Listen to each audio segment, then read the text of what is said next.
Greetings from South Korea. I am Arirang News AI anchor. Here is the news making headlines today.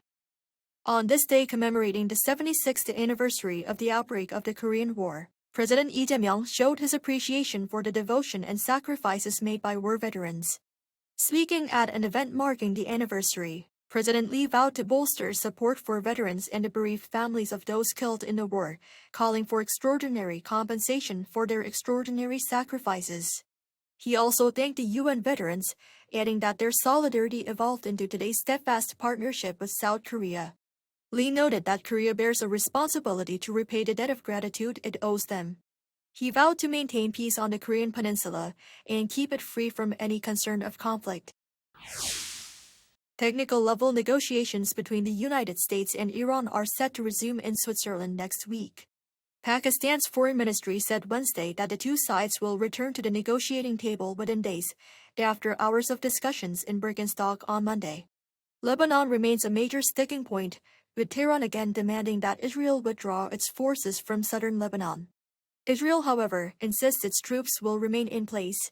Nuclear inspections are another hurdle. The IAEA plans to resume inspections in Iran to verify the location of its highly enriched uranium, but Tehran denies agreeing to the move. 5 more vessels operated by Korean shipping companies have exited the Strait of Hormuz following the ceasefire agreement between the United States and Iran. The Ministry of Oceans and Fisheries said Thursday that the 5 vessels have now resumed normal operations. 21 Koreans are on board the 5 ships, with 1 bound for Korea, leaving 13 Korean-operated vessels still inside the strait. 87 Korean crew members remain in the area, with 33 of them working on foreign-flagged ships. A Korean crude oil tanker also transited the Red Sea on the same day, becoming the 10th to reroute via the Red Sea since traffic through the Strait of Hormuz was disrupted. The National Assembly opened a confirmation hearing on Thursday for Han Sung-suk, President Lee Jae-myung's nominee for Prime Minister, with proceedings required by law to conclude by June 30th. In her opening remarks, Han pledged to prioritize an AI-driven economic transformation and to act as a bridge between the government and parliament. The main opposition People Power Party pressed Han on her ownership of multiple properties, questioning whether that record is consistent with President Lee's stance against multi-home ownership. The ruling Democratic Party dismissed those challenges as politically motivated, arguing Han had already undergone thorough vetting during her tenure as Minister of SMEs and Startups.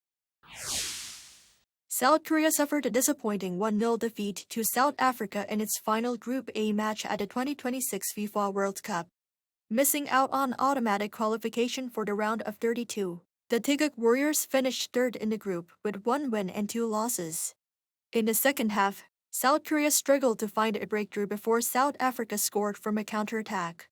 Captain Son Heung-min started on the bench before being introduced at halftime, but the change failed to spark a comeback. With the 48-team format allowing the best third-place sides to advance, South Korea's fate now depends on results from the remaining groups.